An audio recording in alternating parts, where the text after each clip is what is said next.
MIT Skydiving Club just jumped out of an airplane.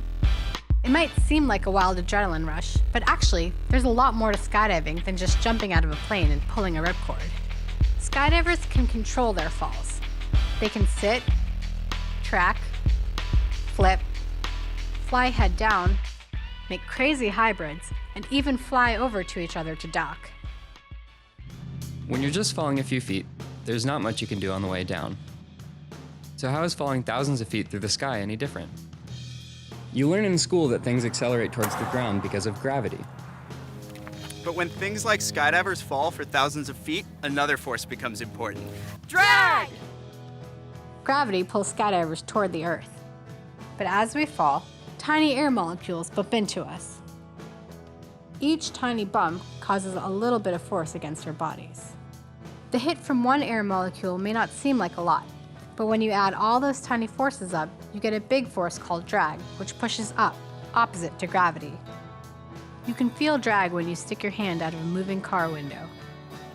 When the jumpers first leave the plane, there's not much drag acting against gravity, so they accelerate towards the Earth. As skydivers fall and speed up, the drag force grows, and the skydivers feel the force of more and more air molecules. But with this comes control, and by positioning our bodies, we can stop flipping by pushing against the air. So, what if Banks and I want to jump together? Can we fall at the same speed?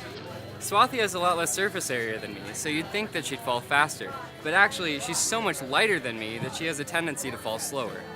But by reducing how much surface area is exposed to the air molecules, I can reduce drag and keep up with Banks. Drag can be used for more than just speeding up or slowing down.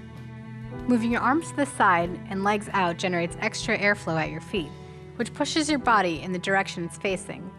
This is called tracking. To really use drag, air needs to push you hard enough, which can only happen if you're going fast enough. And that's why you can't track when you jump off of the high dive at a swimming pool.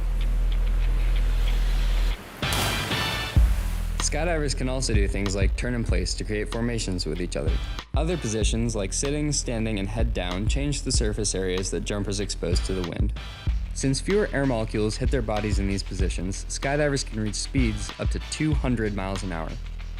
Skydivers would prefer, though, to not hit the ground at 200 miles an hour. Because they can't change the pull of gravity, they need to have as much drag as possible, so they open a parachute. The large surface area of the parachute helps us to slow down so we can land safely. Skydiving may seem like it defies the laws of physics. But in the end, it's just playing with the wind.